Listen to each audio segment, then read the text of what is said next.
విదేశాల్లో చదువు అంటే లక్షల నుంచి కోట్లే ఖర్చు. కానీ దినదినగండ నూరేళ్ల ఆయుష్ లాంటి బ్రతుకు అవసరమా? ఇప్పుడన్నా ఆలోచించుకోవాల్సినటువంటి సందర్భం. ఏదో సగం మందికి వీసా దిగులు లాంటి స్టోరీలు రాసుకొస్తున్నాయి పత్రికలు. ఇక్కడ సమస్యల్లా ఏంటంటే ఇక్కడ ప్రజల్ని రెచ్చగొట్టి ఇక్కడ మన చదువులకి సంబంధించి నెగిటివ్‌గా మాట్లాడి అక్కడికి పంపిస్తున్నది ఈ పత్రికలు, ఈ టీవీ ఛానళ్ళే. అక్కడికంటే చదువులు మన దగ్గరనే బావుంటాయి. చదువుల పరంగా చూస్తే వాళ్ళకంటే మనమే బాగున్నాం. కాకపోతే సమస్యల్లా మనం చదువు కోసం వెళ్ళట్లేదు.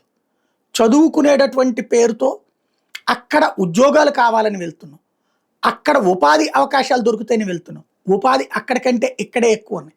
కాకపోతే ఇక్కడ 25,000 అక్కడ ఒక $5,000 అక్కడ డాలర్లలో లెక్కించినప్పుడు ఇక్కడ దాంతో సమానంగా ఉండదు కదా అన్నటువంటి లెక్కే. కానీ ఏం మిగుల్చుకుంటున్నాం మనం? ఇక్కడ మన షాప్‌లో పనిచేయడానికి కష్టం, మన షాపింగ్ మాల్‌లో పనిచేయడానికి నష్టం, సిగ్గు. ఒక పెట్రోల్ బంక్‌లో పనిచేయడానికి బాధ, ఆవేదన. అదే అక్కడికి వెళ్ళి పెట్రోల్ బంక్‌లో పనిచేస్తున్నామా, మరుగుదొడ్డులో పనిచేస్తున్నామా అది పెద్ద ఫీలింగ్ కాదు. అంటే ఇక్కడ మన దగ్గర అట్లా పనిచేసే వాళ్ళని చిన్న చూపు చూసే మనస్తత్వంతో వచ్చినటువంటి సమస్య తప్పించి మరేముంది అక్కడ? అది తగ్గించుకుంటే పరిస్థితి సెట్ రైట్ అవుతుంది కదా.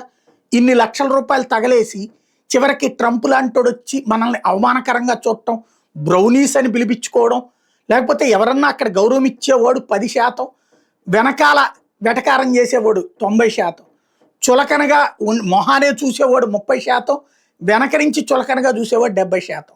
అయినా అవమానాలు పడుతూ బ్రతుకుతున్నది డాలర్ల కోసం.